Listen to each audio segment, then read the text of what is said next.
शांति। आज 2 सितंबर 2022 की बाबा की साकार मुरली है। मुरली के महावाक्य हैं, मीठे बच्चे, तुम्हें बाप का फरमान है, तुम एक बाप से ही सुनो। अविनाशी ज्ञान रत्न सुनने से तुम्हारे कान भी मीठे हो जाएंगे। प्रश्न है, ड्रामा के ज्ञान से तुम बच्चों को अभी कौन सी रोशनी मिली है? उत्तर है, तुम्हें रोशनी मिली कि इस बेहद ड्रामा में हर एक को अपना अपना पार्ट मिला हुआ है। एक का पार्ट दूसरे से मिल नहीं सकता। बुद्धि में है, सब दिन होत न एक समान। 5000 वर्ष के ड्रामा में 2 दिन भी एक जैसे नहीं हो सकते हैं। यह ड्रामा अनादि बना हुआ है, जो हुबहू रिपीट होता है। ड्रामा की सदा स्मृति रहे तो चढ़ती कला होती रहेगी। गीत है, महफिल में जल उठी क्षमा। ओम शांति। बेहद के सच्चे बाप की है बेहद की महफिल। बाप आते ही तब हैं जब बड़ी महफिल होती है। सब आत्माएं यहाँ आ जाती हैं, तब बाप आते हैं। भल थोड़ी सी आत्माएं ऊपर होंगी भी, वह भी आ जाएगी। अब यह तो समझाया गया है बाबा कौन है। पहले पहले हमेशा बाबा की महिमा सुनानी है। वह सच्चा बेहद का बाप है, बेहद का सच्चा शिक्षक है, बेहद का सच्चा सद्गुरु है। यह एक की ही महिमा है, यह पक्का याद कर लेना है। नाम भी हमेशा शिव बाबा का लो। जब गिनती करते हैं तो बिंदी को शिव भी कहते हैं। तो बेहद का बाप शिव है, वह है बेहद का शिक्षक। हमको सृष्टि के आदि मध्य अंत तीनों कालों की समझानी देते हैं। हिस्ट्री और ज्योग्राफी होती है ना। सतयुग में कौन राज्य करते थे, कितने इलाके पर करते थे? तुम कहेंगे कि सतयुग में देवी देवताएं सारे विश्व पर राज्य करते थे। दिखलाया जाता है ना, कौन कौन कहाँ कहाँ राज्य करते थे। जैसे बड़ौदा वाले बड़ौदा पर राज्य करेंगे। यहाँ तो टुकड़े टुकड़े हैं, वहाँ ऐसे नहीं हैं। वहाँ हैं सारे विश्व के मालिक, और कोई धर्म नहीं होता। बाकी राजाएं क्यों नहीं होते? हर एक को अपना वर्षा मिलेगा। पहली पहली मुख्य बात है, ऊंचते ऊंचा शिव बाबा, जो सच्चा बेहद का बाप, बेहद की शिक्षा देने वाला है, जो सृष्टि के आदि मध्य अंत की नॉलेज समझाकर त्रिकालदर्शी बनाते हैं। दुनिया में त्रिकालदर्शी कोई मनुष्य नहीं, जो रचता और रचना के आदि मध्य अंत को जानता हो। वह बेहद का सद्गुरु है, सबको साथ ले जाने वाला पंडा भी है। वह सब हैं जिस्मानी पंडे, यह है रूहानी। गीत में भी सुना, चारों धामों का जन्म जन्मांतर चक्र लगाया। तीर्थ कोई कहा चारों तरफ है ना। चारों तरफ के चक्र लगाए, फिर भी भक्त लोग भगवान से मिल न सके। भगवान आते ही हैं इस समय, उनको पतित पावन कहा जाता है। कलयुग को सतयुग बनाने हमारा बाबा भारत में आते हैं। भारतवासियों को फिर से हीरे जैसा स्वर्ग का मालिक बनाते हैं। ऐसे बाप को न जानने कारण साधु संत आदि परमात्मा को सर्वव्यापी कह देते हैं। तुम बच्चे कहते हो, बाप ने ब्रह्मा के मुख द्वारा हमको अपना बनाया है। हम ईश्वर के कुटुंब के ठहरे। तुम हो शिववंशी, फिर बनते हो ब्रह्मा कुमार कुमारी। इनको कहा जाता है अविनाशी संतान। आत्मा भी अविनाशी, बाप भी अविनाशी, आत्मा एक शरीर छोड़ दूसरा लेती है। देवी देवता जो सतो प्रधान थे वही सतो रजो तमो में आए हैं। विकारों की खाद पड़ने से फिर तमो प्रधान बन जाते हैं। खाद पड़ती है आत्मा में, ऐसे नहीं कि आत्मा निर्लेप है। आत्मा ही पुण्य आत्मा और पाप आत्मा बनती है। बोलो, हम जो आपको सुनाते हैं वही सुनो, हमको और किसका सुनना नहीं है। बाप का फरमान है, तुम किसी का नहीं सुनो।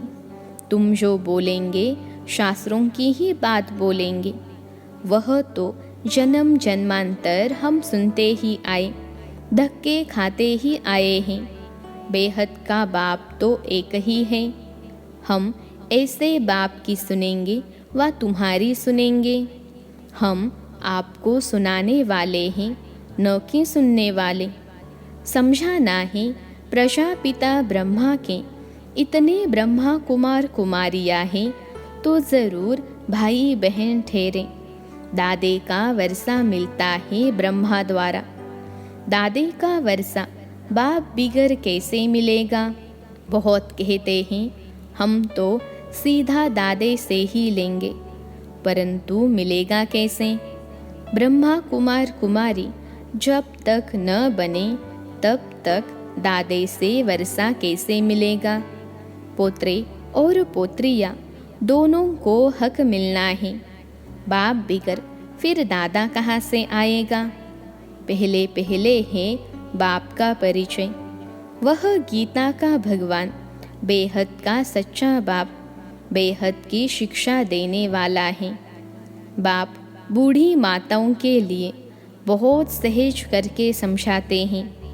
यह है संगम, जबकि बाप बैठ पतितों को पावन बनाते हैं। इनको कुंभी पाक नर्क कहा जाता है। यह सारी दुनिया विषय वैतरणी नदी है, बाकी कोई पानी की नदी नहीं है। इनको विषय सागर भी कहते हैं। परमपिता परमात्मा है ज्ञान का सागर, और रावण है विषय सागर। उनसे विकारों की नदियाँ बहती हैं। इस समय जो आसुरी संप्रदाय है वह विषय सागर में गोता खा रहे हैं। दुख ही दुख है। इन बातों को भी कोटों में कोई ही समझेंगे। कई तो बहुत अच्छे बनकर भी फिर आश्चर्यवत भागंती हो जाते हैं। कहते भी हैं हम स्वर्ग के मालिक बन रहे हैं, फिर भागंती हो जाते हैं। युद्ध के मैदान में कोई सबकी जीत नहीं होती है। दोनों तरफ से कोई मरेंगे, कोई जीतेंगे। हाँ, पहलवान होंगे तो जास्ती को मारेंगे। कमज़ोर जो होते हैं वह जास्ती मरते हैं। यहाँ भी जो कमज़ोर हैं वह झट मर पड़ते हैं। यहाँ तुम्हारी है ही रावण से लड़ाई। काम से हराया तो बहुत बड़ी चोट लग पड़ती है। बॉक्सिंग होती है ना, कोई तो बेहोश हो जाते हैं, फिर आवाज़ करते हैं, कोई फिर खड़े हो जाते हैं। यहाँ भी काम की चोट खाई तो बड़ा जोर से धक्का आ जाता है।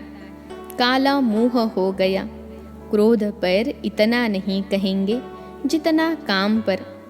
यह है बहुत बड़ा दुश्मन, बहुत दुख देने वाला है। काम कटारी से ही बहुत दुखी हुए हैं। काम विकार से ही पतित बनते हैं। नानक ने भी कहा है, मूत पलीती कपड़ धोए। बाप ही आकर कपड़े धोते हैं। अभी तुम्हारा भी यह पुराना शरीर है। हर एक को अपना अपना पार्ट मिला हुआ है। एक न मिले दूसरे से। ड्रामा है ना, सब दिन होत न एक समान। 5000 वर्ष का ड्रामा है। इसमें कितने दिन होंगे? 2 दिन भी एक जैसे नहीं हो सकते। यह फिर 5000 वर्ष बाद हुबहू रिपीट होता है। यह अनादि ड्रामा है। सेकेंड बाय सेकेंड पार्ट बचता जाता है, फिर रिपीट होता है। कहाँ सतयुग, कहाँ कलयुग, वहाँ क्या होता है, यहाँ क्या होता है। यह तुम बच्चों को अब रोशनी मिली है। अभी तुम्हारी चढ़ती कला शुरू होती है। बाप कहते हैं, दे दान तो छुटे ग्रहण विकारों का। सीधी सी बात है, बाप तुम्हारे विकारों का दान लेते हैं, फिर उनके बदले में देखो तुम क्या देते हो। तुम कोड़ियाँ देते हो, बाप तुम्हें ज्ञान रत्न देते हैं।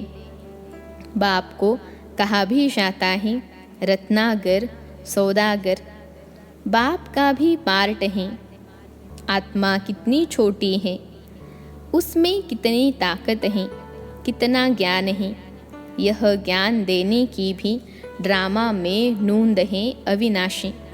फिर कल्प बाद यही ज्ञान देंगे। यह ड्रामा कब विनाश होने वाला नहीं है। वंडर है ना, आत्मा में 84 जन्मों का पार्ट है। इतनी छोटी बिंदी में कितना पार्ट भरा हुआ है। यह बड़ी गुह्य बातें हैं। तो पहले पहले बाप का परिचय देना है। वह रूप भी है, बसंत भी है। निराकार आत्मा जरूर मुख से ज्ञान सुनाएगी, कानों से आत्मा सुनेगी। नहीं तो ज्ञान सागर कैसे ज्ञान सुनाए। जरूर ब्रह्मा मुख से सुनाना पड़े। विष्णु व शंकर तो ज्ञान दे न सकें। ज्ञान का सागर कहा ही जाता है एक निराकार को। उनसे तुम ज्ञान गंगाएं बनती हो। सागर तो एक है ना। बाप ही ड्रामा के आदि मध्य अंत की नॉलेज देते हैं। सतयुग में सूर्यवंशी राजाएं थे। 8 बादशाही चली, फिर वही सूर्यवंशी चंद्रवंशी बनते हैं। यह ज्ञान तुम ब्राह्मणों में ही है। तुम हो मुख वंशावली ब्राह्मण। बाप सबका एक है। वह ब्राह्मण है कुख वंशावली। तुम हो मुख वंशावली। वह जिस्मानी यात्रा कर फिर घर लौट जाते हैं। हमारी एक ही यात्रा है। एक ही बार यह अमर लोक की यात्रा करते हैं, फिर लौट कर इस मृत्यु लोक में आना नहीं है। अमर लोक स्वर्ग को कहा जाता है। वहाँ कोई यात्रा होती नहीं, वहाँ भक्ति ही नहीं। यह है ब्रह्मा की रात, जिसमें भक्ति के धक्के हैं। चारों तरफ फेरे लगाए, परंतु हरदम दूर रहे। स्वर्ग का मालिक बनाने वाला बाप नहीं मिला। तुम पुकारते हो, हे पतित पावन आओ, आकर पावन बनाओ। फिर तुम गंगा स्नान करने क्यों जाते हो? वह तुम्हें पावन कैसे बनाएगी? अगर गंगा से पावन हो सकते तो पतित पावन को क्यों बुलाते हो? कितने लाखों आदमी जाते हैं गंगा स्नान करने। पतित पावन सर्व का सद्गति दाता एक ही, बाकी हैं भक्ति के धक्के। तो युक्ति से प्रश्न पूछना चाहिए तो समझेंगे। यह तो बड़े कायदे से पूछते हैं।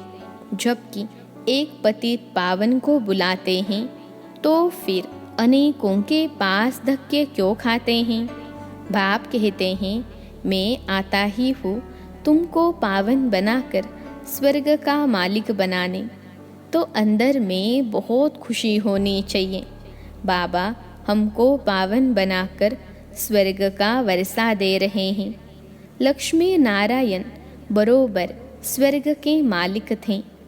उन्होंने बाबा से वर्षा मिला था। तुम यह भी पूछ सकते हो कि यह जो लक्ष्मी नारायण स्वर्ग के मालिक थे तो ज़रूर उन्होंकी प्रजा भी होगी। सतयुग आदि में तो था ही उन्होंका राज्य। अभी तो संगम पर बैठे हो। यहाँ तो प्रजा का प्रजा पर राज्य है। विनाश भी सामने खड़ा है। कल्प कल्प के संगम युगे बाप आते हैं। बाप ही आकर सहज राजयोग सिखलाते हैं। तुम जीवन मुक्ति पाते हो, बाकी सब मुक्ति में जाएंगे। भारत सुख धाम था ना, अब तो दुख धाम है। देवी देवता धर्म तो है नहीं, फिर स्थापना होनी है। तुम बच्चे राजयोग की शिक्षा ले राज्य भाग्य ले रहे हो, कांटों से फूल बन रहे हो। यहाँ तो सब कांटे हैं। एक दो को कांटा लगाते अर्थात काम कटारी चलाते रहते हैं। अब बाबा फूल बनाते हैं तो कांटा लगाना छोड़ देना है, हिम्मत रखनी है। हिम्मत वाले भी खड़े हो जाते हैं। बाबा देखते हैं इनकी हिम्मत अच्छी है, कभी गिरेंगे नहीं, तो ऐसे हिम्मत वाले को शरण भी दे देते हैं। परंतु ऐसे नहीं कि फिर पति व बच्चे आदि आकर याद पड़े। शुरू में भट्टी थी, भट्टी में भी सब ईंटें तो पकती नहीं हैं। यहाँ भी ऐसे ही नंबरवार पुरुषार्थ अनुसार पक कर तैयार होते हैं। बाप कहते हैं यह ज्ञान यज्ञ में अनेक प्रकार के विघ्न पड़ते ही रहेंगे। कल्प पहले मुहाफिक कोई ना फरमान बरदार बच्चे भी हैं जो बाबा का कहना कभी मानेंगे नहीं, रूठ पड़ेंगे। गोया अपनी तकदीर से रूठते हैं, फिर ऊंच तकदीर बनती ही नहीं है। देह अभिमान के कारण अपनी मत पर चलने लग पड़ते हैं। कदम कदम श्रीमत पर चलना चाहिए। श्रीमत देते हैं ब्रह्मा द्वारा, ऐसे थोड़े ही कि प्रेरणा द्वारा किसको मत देंगे। अगर ऐसे होता तो फिर इनमें आकर इतने बच्चे पैदा करने की दरकार ही क्या। अच्छे अच्छे पुराने बच्चे समझते हैं हम तो शिव बाबा से सीधा ही लेंगे। देह अभिमान बहुत हैं, तो यह पक्का याद कर लो, हमारा सच्चा बेहद का बाबा बेहद का वर्षा देने वाला है। बेहद का वर्षा माना नर से नारायण बनाने वाला। वहाँ हेल्थ वेल्थ दोनों हैं तो खुशी रहती है। यहाँ किसको हेल्थ है तो वेल्थ नहीं है, किसको वेल्थ है तो हेल्थ नहीं है। बच्चा पैदा न हो तो दूसरे का लेना पड़े, वहाँ यह सब बातें होती नहीं। वहाँ तो एक बच्चा जरूर होगा। यह है ही दुख धाम। रावण से दुख का श्राप मिलता है, बाप आकर वर्षा देते हैं। यहाँ तुम बच्चों का मुख रोज मीठा किया जाता है। सेंटर्स पर तो गुरुवार के दिन मुख मीठा कराते होंगे। यहाँ तो कान भी मीठे किए जाते हैं, मुख भी मीठा किया जाता है। आत्मा कानों से अविनाशी ज्ञान सुनती है, नयनों से देखती है, मुख से खाती है तो उनका स्वाद आता है। आत्म अभिमानी बनना पड़ता है ना। अच्छा, मीठे मीठे सिखिलते बच्चों प्रति मात पिता बाप दादा का याद प्यार और गुड मॉर्निंग। रूहानी बाप की रूहानी बच्चों को नमस्ते। हम रूहानी बच्चों की सिखिलते रूहानी मात पिता बाप दादा को याद प्यार गुड मॉर्निंग और नमस्ते बाबा नमस्ते। धारणा के लिए मुख्य सार पहली पॉइंट है, फूल बनकर सबको सुख देना है, किसी को कांटा नहीं लगाना है, कभी भी बाप की अवज्ञा नहीं करनी है, रूठना नहीं है। दूसरी पॉइंट है, कदम कदम बाप की श्रीमत पर चलना है, अपनी मत नहीं चलानी है। देह अभिमान में आकर ना फरमान बरदार नहीं बनना है। आज का वरदान है, रूहानी सोशल वर्कर बन, हलचल के समय परिस्थितियों को पार करने की हिम्मत देने वाले सच्चे सेवाधारी भव। रूहानी सोशल वर्कर बन, हलचल के समय परिस्थितियों को पार करने की हिम्मत देने वाले सच्चे सेवाधारी भव। विश्लेषण है। अभी समय प्रति समय विश्व में हलचल बढ़नी ही है। अशांति व हिंसा के समाचार सुनते हुए आप रूहानी सोशल सेवाधारी बच्चों को विशेष अलर्ट बनकर अपने पावरफुल वाइब्रेशन द्वारा सब में शांति की, सहन शक्ति की हिम्मत भरनी है। लाइट हाउस बन सर्व को शांति की लाइट देनी है। यह फर्ज अदाई अब तीव्र गति से पालन करो, जिससे आत्माओं को रूहानी राहत मिले। जलते हुए दुख की अग्नि में शीतल जल भरने का अनुभव करें। आज का स्लोगन है, सर्व का मान प्राप्त करना है तो निर्माण चित बनो। सर्व का मान प्राप्त करना है तो निर्माण चित बनो। अच्छा, ओम शांति।